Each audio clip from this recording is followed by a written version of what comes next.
আমাকে লোকে বইয়ের ফেরিওয়ালা ভাবে, কিন্তু সাহিত্যের ফেরিওয়ালার নামটা দিয়েছেন পার্থ ঘোষ।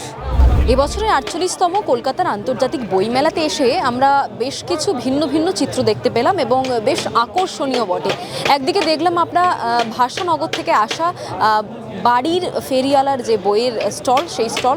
অপরদিকে দেখতে পাচ্ছি বইমেলাতে ফেরিওয়ালার ৫০ বছর। বইমেলার সাথে কিন্তু পাল্লা দিয়ে এই ফেরিওয়ালার সংখ্যা, দিনের সংখ্যাও কিন্তু বেড়ে চলেছে এবং প্রতি বছর তিনি একটি নির্দিষ্ট সময়ে আসেন বইমেলাতে নিজের বই নিয়ে। প্রথমত আপনার পরিচয় জানতে চাইব। হ্যাঁ, আমার নাম অলোক দত্ত।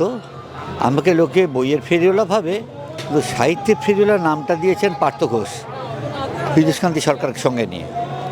আর আমাকে এখানে দাদা ঠাকুরও বলা হয়। বইমেলার প্রথম থেকে আছি।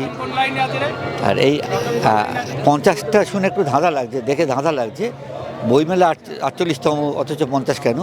আসলে ২ বছর বইমেলা হয়নি, এই কলকাতা বইমেলা হয়নি নানা কারণে। করোনার জন্যে হয়নি, মাঠ না পাওয়ার জন্যে হয়নি। আমি কিন্তু ওই সময় অন্য বইমেলা ছিলাম, ফলে আমি বইমেলা করেছি। তাই ওই ৭৬ সাল থেকে আজকে ২৫ সালে ৫০তম বইমেলাই হয়।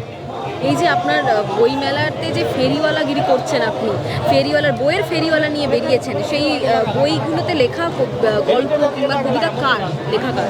অনেকের। এটা একটা পত্রিকা, যার যার লেখা ছাপা হয় তার লেখা। এবারে চঞ্চল ভট্টাচার্য লেখা ছাপা হয়েছে, আর অমল রায়, নিরূপ মিত্র, এদের নাটক, অনেক কিছুই ছাপিয়েছি আমরা।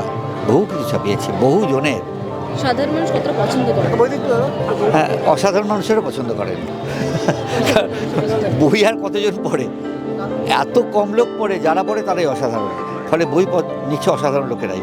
খুব ভালো লাগলো আপনার সাথে কথা বলে। এবং এই যে বইমেলাতে ফেরিওয়ালার ৫০ বছর, বইয়ের ডালি নিয়ে তিনি ঘুরে বেড়াচ্ছেন এবং তার কাছে আলাদা কোনো স্টল নেই, তার মুখটাই একটা পরিচিতি।